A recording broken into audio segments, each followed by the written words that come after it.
Vous le voyez, il y a eu le remembrement. Je pense qu'il a dû être touché un petit peu, mais pas de trop.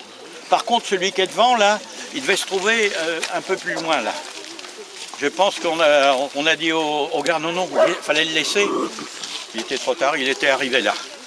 Voilà, ce sont ces mégalithes que vous avez là.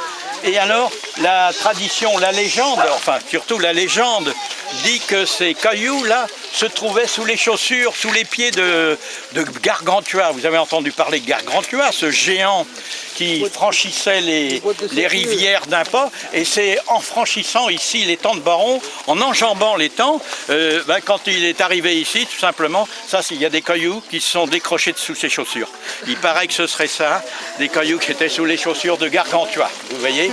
Alors, en haut, là, juste en fin, il y a également, on n'y est pas allé parce que malheureusement, c'est ce qu'on appelle vraiment le rocher de la Coudray.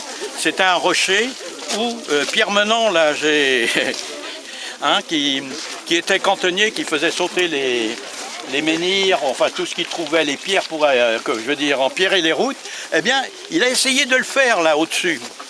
La première fois, ça a dû marcher, il a dû en casser une ou deux, quoi.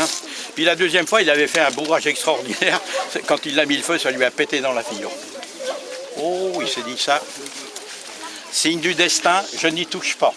Alors, c'est resté comme ça là-bas. Mais enfin, il y a eu un effondrement quand même. Parce qu'autrement, on voyait de belles dalles de pierre, paraît-il, parce que je ne les ai pas connues, je n'étais pas né à ce moment-là quand il a fait ça.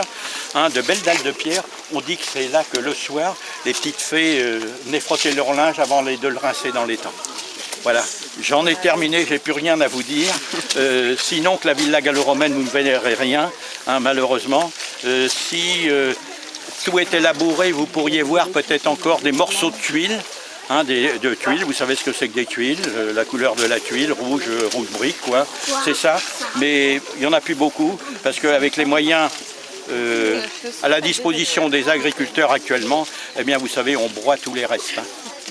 Voilà ce que je voulais vous dire.